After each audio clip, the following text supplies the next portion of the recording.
So we should see it any second now, and there you are getting a great view of Crew-9 inside Dragon Freedom as it returns back to Earth. We are awaiting the Drogue deploys. This view coming from the WB-57 high altitude plane, and there you see it on your screen, Drogue deployment. Drogue descent rate nominal. You can hear the crowd here. Visual on 2 healthy drogues. The crowd here very excited as Dragon Freedom continues to make its way back to planet Earth.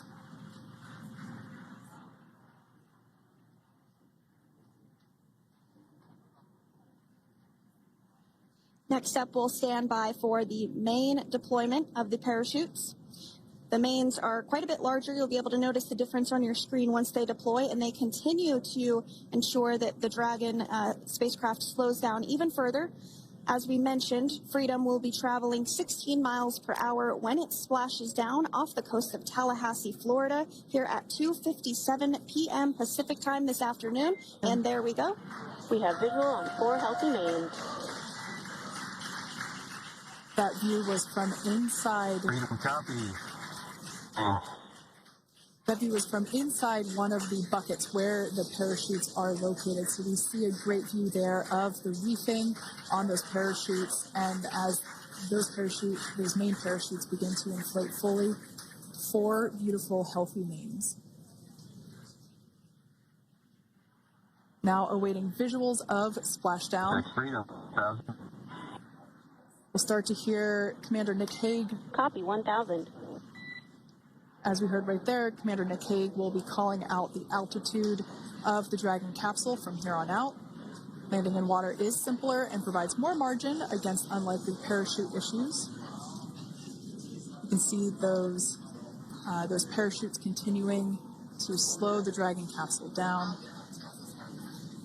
And if you're just joining us, you're looking at 800 meters. A live view of Crew-9, just minutes away from splashing down off the coast of Tallahassee, Florida. Splashdown 2 minutes from now at 2:57 p.m. Pacific. We do have 4 healthy mains really doing the job there. Just breathtaking views of a calm, glass-like ocean off the coast of Tallahassee, Florida. Crew-9 just minutes away from splashing down. This is really such an incredible shot. That Copy, was 600. That was a live view from our recovery vessel, Megan, which is stationed a couple miles away from the splashdown site. We can see the crew there using their restraints as resting places for their arms. They were just in space moments ago, so their arms were able to float freely. 400 meters. This is a gorgeous bluebird day here that we have for the splashdown of Crew-9. It's incredible to think that the Dragon capsule just minutes ago was going over 17,000 miles per hour and now gently coasting to a soft splashdown. 200. Copy, 200 meters. Brace for splashdown.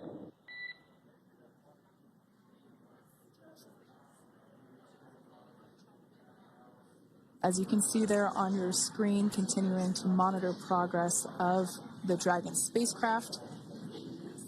And we're going to stand by for splashdown located in the Gulf of America off the coast of Tallahassee, Florida.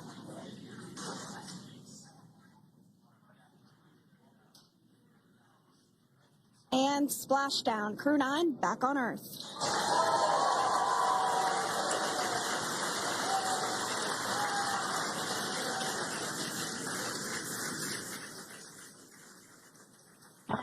And SpaceX Freedom, splashdown. Good main release. Copy, splashdown. We see main chutes cut.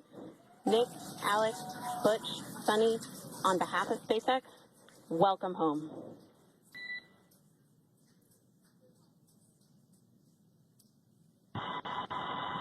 It is an amazing what a ride. I see a capsule full of grams ear to ear.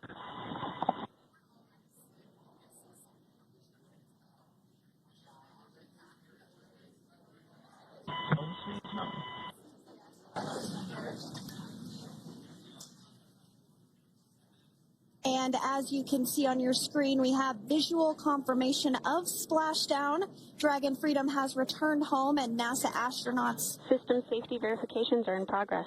We'll report back when recovery personnel are en route.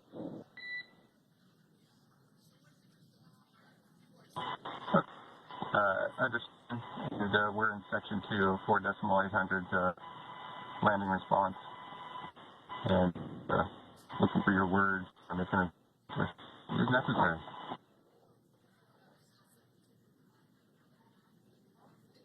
In the distance, we can see the recovery vessel making its way. Copy, you're in section 2 for the environmental assessment in 4.800. That is not necessary today. Understand. Raising button. So we will continue to have communications between the Corps and Nick Hague, the commander of Crew Dragon Freedom, which just splashed down 2 minutes ago off the coast of Tallahassee, Florida. Dragon Freedom has returned home with NASA astronauts Nick Hague, Sunita Williams, Butch Wilmore, and Roscosmos cosmonaut Aleksandr Gorbunov. They're back on Earth after approximately 17 hours of a return journey from space. The SpaceX recovery ship and team have been waiting for Dragon's splashdown, and they will now make their way to the splashdown location. The teams have been ready and waiting about 3 nautical miles away, so it's going to take them about 30 minutes or so to make their way to SpaceX Freedom. Pretty sure we're in stable 1. Copy, stable 1. We see the same. It's going to take about 30 minutes for the recovery team to make their way over to Nick, Sunny, Butch, and Alexander, who are still seated and secured inside that Dragon spacecraft there on your screen. Incredible views there of that thermal protection system, or TPS. That Dragon capsule was pristine, white color before it departed the station, and we can see how the reentry phase, the thermal protection system did its job. Now, if you're wondering what that hole, that bucket area is, that is underneath the side hatch. That is where the main parachutes were stored. So when we saw the Dragon capsule docked at station, it looked very different. The panel that protects and covers the main parachutes, that was still intact, as well as the panels that enclose where the Drogue parachutes are located. We can see those fast boats. SpaceX is go for recovery personnel to approach. Expect personnel alongside in the next few minutes. Freedom copies. We can see those fast boats. We weren't kidding when we said they were fast. While it does take about 30 minutes for the main recovery vessel to make its way over to the capsule, these fast boats will be doing a couple of things simultaneously. A couple of them are going to be working to retrieve the parachutes that you see in the background there of this drone shot. Those parachutes will be retrieved from the ocean surface. We want to make sure we are able to pull those out. The recovery vessel there closest to the spacecraft is going to be performing some safety checks. We can see there they're using an instrument that is basically working to detect if there are any hypergolic vapors or fumes that are still residing in and or around the Draco thruster nozzles or outlets. The hypergolic fuel, which is necessary for on-orbit burns to maneuver the spacecraft. Unfortunately, those hypergolics are unable to be breathed. They are toxic, and so this team here is doing those initial safety checks to make sure that it is safe for the rest of the recovery team to approach the spacecraft. They're also checking to make sure that any residuals from the pyros are safe and are not going to cause any issues. We can see the team working their way around the spacecraft to do these, basically these sniff tests on all of those Draco thrusters. And as we continue to await the recovery of our Dragon spacecraft with NASA astronauts Nick Hague, Sunita Williams, Butch Wilmore, and Roscosmos cosmonaut Aleksandr Gorbunov inside, Dragon has autonomously completed several steps to safe itself following splashdown. We are continuing to see Dragon in what is known as stable 1 configuration. That's kind of the ideal configuration following splashdown. It's upright, and the Dragon capsule's in the right configuration for it to be hoisted into the recovery vessel Megan, which you do see a little ways off in your screen approaching. Dragon will continue to remain live on air with you through that recovery process, all the way through the point where the crew is extracted from the Dragon spacecraft. Now, if you are just joining us, the mission has gone smoothly so far. Dragon successfully splashed down off the coast of Tallahassee, Florida at 2:57 p.m. Pacific, 5:57 p.m. Eastern Time this afternoon. Approximately 17 hours prior to splashdown, Dragon autonomously undocked from the International Space Station, completed a series of departure burns, jettisoned its trunk section, and performed its final burn, the deorbit burn. This placed the Dragon spacecraft on a trajectory toward Tallahassee, Florida. Dragon successfully re-entered the Earth's atmosphere, followed by deployment of its parachutes to slow the spacecraft down to a gentle splashdown. We're now going to follow the Freedom. Hypergol sweeps and unfired ordnance checks are nominal. Rigging is in progress. Approximately 25 minutes until capsule lift. Stand by for PMC with SpaceX flight surgeon.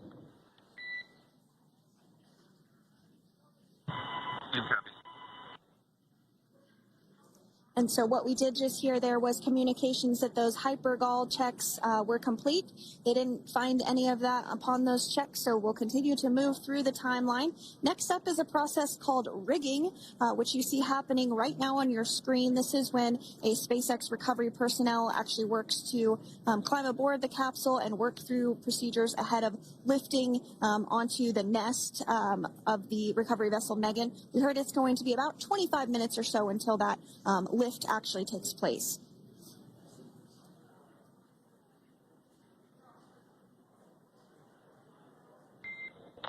Okay, Freedom, the next call will be from the SpaceX flight surgeon on Dragon to Ground Private. Understand. Thank you. callouts there indicating that the crew will have the opportunity to do a quick check-in with the SpaceX flight surgeon. This is standard procedure for every Dragon spacecraft when it returns to Earth. It's just an initial check-in, make sure everybody is doing okay. They will also have another check-in with the flight surgeon once they are on board that recovery vessel that you see there in the background. We can now see that SpaceX recovery team member they're on top of the Dragon spacecraft. They are going to be working to install plugs in the Draco thrusters to ensure that none of those, and to ensure that no more